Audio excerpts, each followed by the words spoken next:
What's in my bag?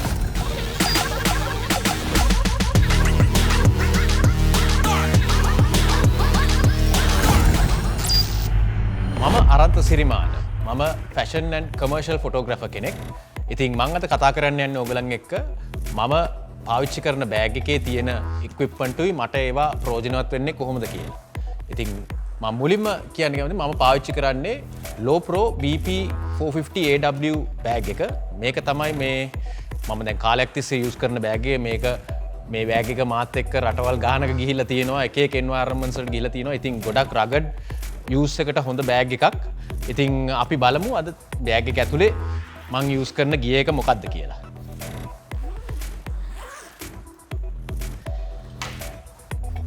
ඉතින් මුලින්ම මම කතා කරන්න කැමතියි මගේ ගොඩක් වෙලාවට මම 80% විතර යූස් කරන කැමරා එක. ඒක තමයි Sony A7 IV කැමරා එක. ඉතින් ගොඩක් වෙලාවට මම දැන් ඔයගලන් දකින්න ඇති මෙතන මම යූස් කරනවා 7200 f4 lens එකක්. f2.8 නෙවෙයි f4. මේක මම ගොඩක් වෙලාවට යූස් කරන්නේ මගේ ස්ටුඩියෝ එකේ shoots වලට මේ f4 lens එක. ගොඩක් වෙලාවට clothing catalogs එකේ මම shoot කරනවා මේ lens එකෙන්. ඉතින් මේ lens එක සාමාන්‍යයෙන් අර clothing catalogs වලදී detail shots ගන්න මට ගොඩක් වෙලාවට පහසු වෙනවා. මොකද close up shots සහ long shots වලට ගොඩක් easily මං ඉන්න තැන ඉඳලා shoot කරන්න පුළුවන් lens එකක් හැටියට මම 7200 lens එක පාවිච්චි කරනවා. අනිත් එක අපි කතා කරමු A7 IV camera body එක ගැන. A7 IV camera body එක මම මගේ main camera එක හැටියට use කරන්නේ. මොකද A7 IV camera එක සාමාන්‍ය versatile camera එකක්. hybrid camera එකක් හැටියට අපිට ගන්න පුළුවන්. මේකේ photo quality එක හා සමානව video quality එකක් තියෙනවා. මට 4K 60 වුණත් ගහන්න පුළුවන්. ගොඩක් වෙලාවට මම දැන් මම clothing brands එක්ක වැඩ කරනකොට ඒගොල්ලන් මගෙන් video content උත් ඉල්ලනවා. ඉතින් ඒ වෙලාවේදී මට ඉතාම පහසුවෙන් මට එක ක්ලික් එකකින් මට වීඩියෝ ක්ලිප්ස් උත් ඒකෙන් ෂූට් කරගන්න පුළුවන්. ප්ලස් කමර්ෂල් යූස් එකටත් මේකේ තියෙන මෙගාපික්සල් මේක මම හිතන්නේ more than 30 මෙගාපික්සල් තියෙන කැමරා එකක්. ඉතින් raw output එක හොඳ output එකක් එනවා. මට කමර්ෂල් යූස් එකටත් picture quality එක හොඳටම ඇති. ඒ කියන්නේ sharpness එක ඒ ඔක්කොම මේ කැමරා එකේ තියෙනවා. ඊට අමතරව auto focus capability එක, in body stabilization ඒ ඔක්කොම තියෙන කැමරා එකක් තමයි. හරි stable Sony සමාගමෙන් කරලා තියෙන stablම කැමරා එක හැටියට මට කියන්න පුළුවන් Sony A7 IV කැමරා එක. ඒකට පස්සේ මම use කරන lens එකක් තමයි 24-70 lens එක. 24-70 G Master lens එක Sony. මේක තමයි සාමාන්‍යයෙන් මම මගේ fashion photography වලදී 85% විතර use කරන lens එක. ඒ කියන්නේ මම ගොඩක් වෙලාවට ඔයගලන් මගේ ෆොටෝස් දැකලා තියෙනවා නම් මම ගොඩක් අර ලෑන්ඩ්ස්කේප් එක highlight වෙන විදිහේ shots ගන්නවා. ඊට අමතරව මම එක එක angles වලින් ඒ කියන්නේ model ගේ එක එක angles වලින් shots ගන්න මට ගොඩක් උදව් වෙන lens එකක් තමයි 24-70 G Master lens එක. ඉතින් මම මේ lens එකේ sharpness එක ගැන කතා කරොත් sharpness එක end to end සාමාන්‍යයෙන් 85% 95% විතර හොඳට තියෙන lens එකක් Sony 24-70 G Master lens එක. plus 2.8 aperture එකක් තියෙනවා මේකේ. ඉතින් මගේ වැඩවලට low light වැඩවලට එහෙම ගොඩක් overall lens එකක් හැටියට ගත්තොත් මේ lens එක මම හිතන්නේ ඕනම photographer කෙනෙක්ට තියෙන්න ඕන mainම lens එකක් හැටියට මම සලකනවා. ඊට පස්සේ අපි ගමු මගේ second camera එක. මේක Sony FX30 camera එකක්. ඉතින් Sony FX30 camera එකක් මං ගාවේ තියෙන්නේ මොකද කියලා සමහරවිට ඕගලන් කල්පනා කරනවා ඇති. ගොඩක් වෙලාවට මම මේ කැමරා එක රීසන්ට්ලි මම පර්චේස් කරේ. මොකද මම ගොඩක් වෙලාවට behind the scenes footages එතකොට clients ලට B-rolls එහෙම shoot කරන්න පාවිච්චි කරන කැමරා එකක් හැටියට තමයි මේක මම ගොඩක් වෙලාවට use කරන්නේ. ඊට අමතරව මේක second camera එකක් හැටියට මම on location උත් use කරනවා. ඒ කියන්නේ දැන් මේකේ ගොඩක් වෙලාවට කට්ටිය දන්නේ වීඩියෝ කැමරා එකක් හැටියටනේ සිනේ කැමරා එකක් හැටියට බට් මේකෙන් හොඳ අවුට්පුට් එකක් ගන්න පුළුවන් ෆොටෝ කැමරා එකක් හැටියටත් යූස් කරන්න පුළුවන් Sony FX30 එක. ඉතින් මේන්ලි මම මේක යූස් කරන්නේ වීඩියෝ කන්ටෙන්ට් ගහන්න බට් මේ කැමරා එක ෆොටෝස් වලටත් පාවිච්චි කරන්න පුළුවන්. ඉතින් කැමරා එකත් එක්ක මම ගොඩක් වෙලාට යූස් කරන ලෙන්ස් එකක් තමයි Sony 18-105 f4 lens එක. මේක G lens එකක්. ඉතින් මේකේ තියෙනවා මේ මම දකින්න ලොකුම ෆීචර් එක හැටියට මම දකින්නේ මේකේ zoom rocker එකක් තියෙනවා and මේක gimbal එකකට දාලා යූස් කරන්නත් idealම lens එකක්. මොකද මේ lens එක මේ zoom කරද්දී ඉස්සරහට lens එක එන්නේ නැහැ. ඉතින් ඒ වෙලාවට අපිට gimbal එක තියාගෙනම zoom එක extend කරන්න මේ පුළුවන් කිසිම ඉෂුව එකක් නැතුව. එකම දේ මේක F4 ලෙන්ස් එකක් but හොඳ ලයිටිං කන්ඩිෂන් එකකදී all round ලෙන්ස් එකක් හැටියට මට සලකන්න පුළුවන් 18-105 ලෙන්ස් එක G ලෙන්ස් එකක් මේක. හොඳ බිල්ඩ් ක්වලිටි එකක් තියෙනවා. අනිත් එක මේක APS-C කැමරාස් වලටම තමයි ගොඩක් වෙලාවට හදලා තියෙන්නේ මේ ලෙන්ස් එක. ගොඩක් ලයිට් වේට් gimbal වල යූසේජ් එකට එහෙම අයිඩියල්ම ලෙන්ස් එකක් හැටියට මට කියන්න පුළුවන්. ඊට අමතරව මගේ ගාව තියෙනවා මේක නැතුවම බැරි දෙයක් මේක Godox X Pro Sony trigger එක. ඉතින් මේක ඔයගොල්ලන් දැකලා ඉතින් මේක හොඳටම වෙයා වෙලා තියෙනවා. මම සාමාන්‍යයෙන් everyday පාවිච්චි කරන මේ item එකක්. මේක මට ඕන වෙන්නේ ගොඩක් මම ලයිටිං එක වැඩ කරනවා. ඉතින් මගේ කැමරාස් වලට පාවිච්චි කරන මේන්ම ට්‍රාන්ස්මිටර් එකක් හැටියට තමයි මම මේ යූස් කරන්නේ. මොකද මම ගොඩක් වෙලාවට මගේ ස්ටුඩියෝ එකේ අවුට්ඩෝර් වලට යූස් කරන්නේ ගොඩක් ලයිට්ස්. ඉතින් ඒකට අවශ්‍යම වෙන එකක් තමයි Godox X Pro Sony trigger එක. ඊට පස්සේ මං ගාව තියෙනවා මෙන්න මේ Sony lens එකේ මේක 11mm 1.8 lens එකක්. මේක ඇත්තටම මේ APS-C cameras වලට introduce කරේ මේ recently. ගොඩාක්ම light weight lens එකක්. ගොඩක් වෙලාවට landscape wider shots වලට ඔය ගොඩක් වෙලාවට මම behind the scenes කරනකොට සමහරක් වෙලාවට නිකන් vlogging type එකේ behind the scenes උත් කරනවා. ඒ වෙලාවට මේක මම FX30 එකත් එක්ක couple කරලා use කරනවා. ඉතින් ඒකට FX30 එකටම ගත්ත lens එකක් තමයි මේක මේ 11mm 1.8 Sony lens එක. ඊට පස්සේ තියෙනවා සාමාන්‍යයෙන් කවුරුත් එච්චර කතා කරන්නේ නැති items ටිකක්. ඒ තමයි මේ ඔයගලට අවශ්‍යම බෑග් එකේ තියෙන අවශ්‍යම SD cards.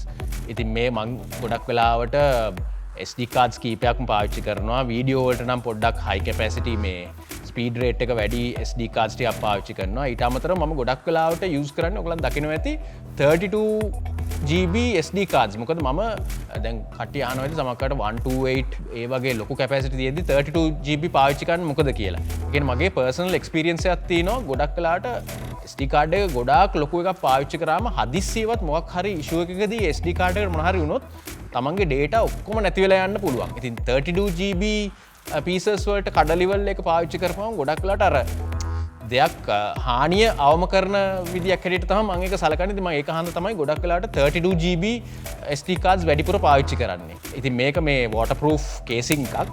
මේක මම ගොඩක් වෙලාවට මේ outdoor shoots වලට එමෙ යනවා. සමහරකට මේ beach වල එමෙ shoot කරනකොට මේවා වැටෙන්න පුළුවන්. ඉතින් ඒක හන්ද තමයි මේ waterproof casing එක ගොඩක් ideal වෙන්නේ. මේක සාක්කුවේ දාගෙන යන්න පුළුවන්. කිසි බය වෙන්න දෙයක් නැහැ. waterproof SD card casing එක. ඊට අමතරව මම ගාව තියෙනවා මේ කාඩ් රීඩ එකක්. මේක නම් බේසික් මේ කිංස්ටන් කාඩ් රීඩ එකක්. ඉතින් මේකේ මේ SD මේක ටිකක් පරණ කාඩ් රීඩ එකක්. මේක CF උත් පුළුවන්. ඉතින් ඒ කාඩ්ස් උත් රීඩ් කරන්න පුළුවන්. Plus SD cards micro SD එහෙම යූස් කරන්න පුළුවන් කාඩ් රීඩ එක. ඊට පස්සේ අපි කතා කරමු මෙන්න මේ ඩස්ට් බ්ලෝවර් එක. ඒ කියන්නේ මේ ඩස්ට් බ්ලෝවර් එක තමයි මං හිතන්නේ මගේ මේ බෑග් එකේ තියෙන ගොඩක්ම වැලියබල්ම අයිටම් එකක්. මොකද මං ගොඩක් වෙලාවට බීච් වල ගොඩක් ඩස්ට් තියෙන තැන්වල දූවිලි තියෙන තැන්වල එහෙම ෂූට් කරනවා. ඉතින් මගේ පුරුද්දක් තියෙනවා සාමාන්‍යයෙන් මම ෂූට් එක ඉවරනාට පස්සේ මං ඔක්කොම කැමරාස් ඒව ක්ලීන් කරනවා. ඒ කියන්නේ මං ගෙදර යනකන්වත් ඉන්නේ නැහැ. මං එතන ලොකේෂන් එකේම තියලා ස්පෙෂලි බීච් වල ඕගලන් ෂූට් කරනකොට ඕගලන් දැනගන්න ඕන දෙයක්. ඒ කියන්නේ අර සාමාන්‍යයෙන් ෆොටෝග්‍රැෆර් කෙනෙක්ගේ අර චර්යාවක් හැටියට කරන්න ඕන දෙයක් තමයි ඒ වගේ තමන්ගේ මුළු ගියර් එකම හොඳට ක්ලීන් කරන්න. මොකද ස්පෙෂලි දැන් මේ කැමරාස් වල තියෙනවා මේ කන්ටැක්ට්ස්.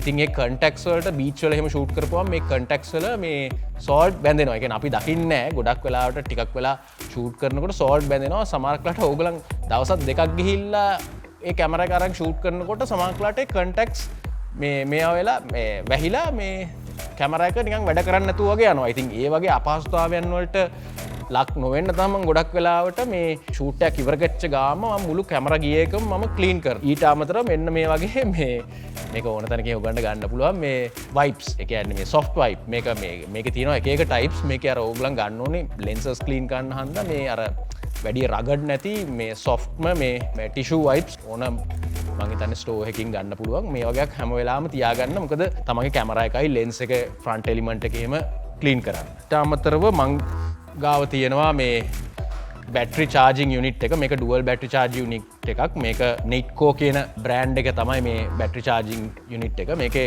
Sony බැටරිස් දෙකක් දාලා ඔයගලන්ට ඕනම ලොකේෂන් එකක ගිහලා චාර්ජ් කරගන්න පුළුවන්. ඉතින් අර ගොඩක් වෙලාවට මම ලොකේෂන් එකට ගියාම බැටරිස් ඩ්‍රේන් වෙන හන්දා හැම වෙලාවෙම මම බැටරිස් කීපයක් තියාගෙන ඉන්නවා.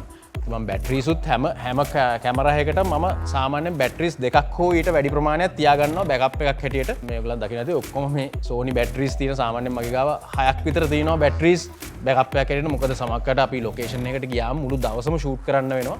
ඉතින් ඒ වෙලාවට මේ බැටරි ඩ්‍රේන් වෙනවා ස්පෙෂලි වීඩියෝස් එහෙම කරොත් ගොඩක් ඉක්මනින් බැටරි ඩ්‍රේන් වෙනවා කැමරා එකේ.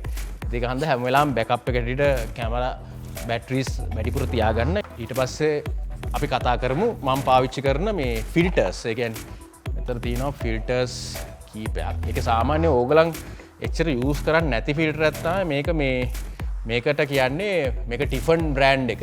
මේක ප්‍රෝමිස් ෆිල්ටර් එකක්.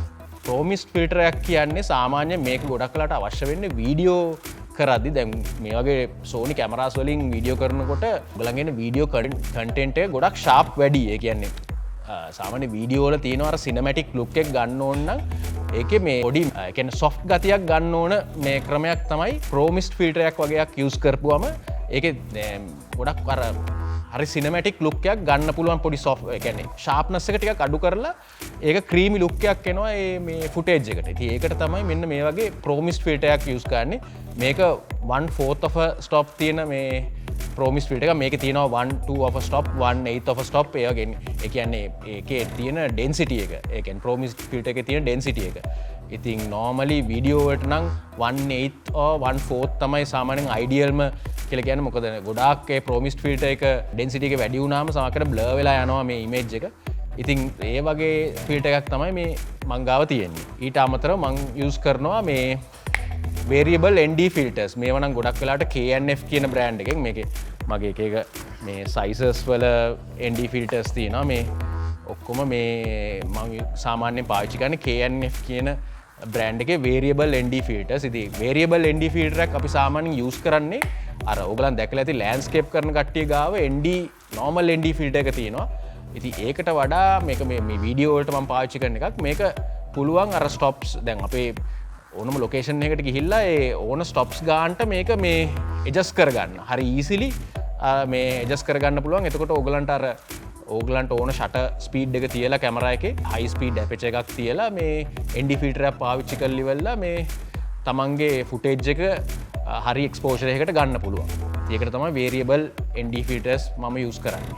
මගේ ගාව තියෙනවා පොඩි ස්පෙෂල් අයිටම් එකක්. මේක ඇත්තටම කවුරුවත් මෙහෙ ලංකාවේ ඉන්න කට්ටිය එච්චර යූස් කරලා නැති අයිටම මම හිතුණා මේ ප්‍රෝග්‍රෑම් එකට මම මේක පෙන්වන්න ඕනේ කියලා. මොකද මේකට කියන්නේ lens baby omni filters කියලා. කියන්නේ මේකෙන් පුළුවන් ඔයගලන් දැකලා ඇති සමහරක් ඔය ෆැෂන් ෂොට්ස් වල එහෙම තියෙනවා නිකන් lens flares එහෙම ඇවිල්ලා ඒ වගේ නිකන් අර අමුතු ෆ්ලෑර්ස් ඇවිල්ලා තියෙන මේ ඉමේජස්. ඒ වගේ ඉමේජස් අපිට කෙලින්ම කැමරා එකෙන්ම ගන්න පුළුවන් ෆිල්ටර් සෙට් එකක් තමයි මේක. ඒක lens baby කියන සමාගමෙන් තමයි මේ ඉන්ට්‍රොඩියුස් කරලා තියෙන්නේ. ඒකේ තියෙනවා මෙන්න මේ වගේ මුලින්ම අපි කැමරා එකට මවුන්ට් කරන්න ඕනේ. මෙන්න මේ මම ඕනනම් ඔක දාලා පෙන්නන්නම් ඔයගලන්ට. මම කැමරා එකේ මවුන්ට් කරන්නේ නැතුව lens එකෙන් පෙන්නන්න කොහොමද මේක හයි කරන්න කියලා. මේක මුලින්ම කැමරා එකේ ඉස්සරහට මේ වගේ ෆික්ස් කරගන්නවා. ඒක ඔයගලන්ට පේනවා ඇති මෙතන මේ තියෙනවා මේවා මැග්නටික් මේ හෝල්ඩර්ස්. ඒකට තියෙනවා මෙන්න මේ වගේ අයිටම්ස්. ක්‍රිස්ටල් බෝල්ස් තියෙනවා මේ වගේ එක එක කලර්ස් වලින් මෙන්න මේ වගේ පැලට්ස් තියෙනවා. මේ කොහොම එන්නේ එක පැක් එකේ. මේ ඔයගලන්ට පේනවා ඇති මේ නිකන් ක්‍රිස්ටල් බෝල්ස්. එතකොට අපිට පුළුවන් මේවා මෙන්න මෙහෙම ෆික්ස් කරගන්න. දැක්කද? මැග්නටිකලි ඒවා ෆික්ස් වෙනවා. ඊට පස්සේ අපි කැමරා එකෙන් ෆෝකස් කරද්දී අපිට ගානට මේක හදාගන්න පුළුවන් අපිට ඕන අවුට්පුට් එකට. ඉතින් ඇත්තටම එඩිටිං අවශ්‍ය නැහැ. මේ වගේ අයිටම් එකක් තිබ්බොත් ඕගලන්ට අර කිසිම එඩිට් එකක් නැතුව අර ඇක්චුවල් ෂොට් එකේම ඒ වගේ ගන්න. මේක ඇත්තටම වීඩියෝ වලටත් පාවිච්චි කරන්න පුළුවන්. මේක වීඩියෝ වලට තමයි ගොඩක්ම ඒ පිටරටවල ඉන්න ෆොටෝග්‍රැෆර්ස්ලා යූස් කරන්නේ. මොකද වීඩියෝ වල අර නිකන් හෙලේෂන් ඉෆෙක්ට්ස් එහෙම ගන්න පුළුවන් ඊසිලි lens baby අයිටම් එකෙන්. මේකේ තියෙනවා තව ගොඩක් දේවල් මේ වගේ මේ කෑලි තියෙන එක කලර්ස් වල. එතකොට අර එක කලර්ස් වල lens flares ගන්න පුළුවන්. ඕක තමයි මේ lens baby omni filter එකෙන් කරන්නේ. ඉතින් ඔය අයිටම්ස් ටික තමයි ගොඩක් වෙලාවට මගේ daily use එකට මම පාවිච්චි කරන camera equipment and accessories ටික. ඉතින් මං හිතනවා මේ program එක ඕගලන්ට ගොඩක් helpful වෙන්න ඇති කියලා. ඉතින් මේක තමයි what's in my bag.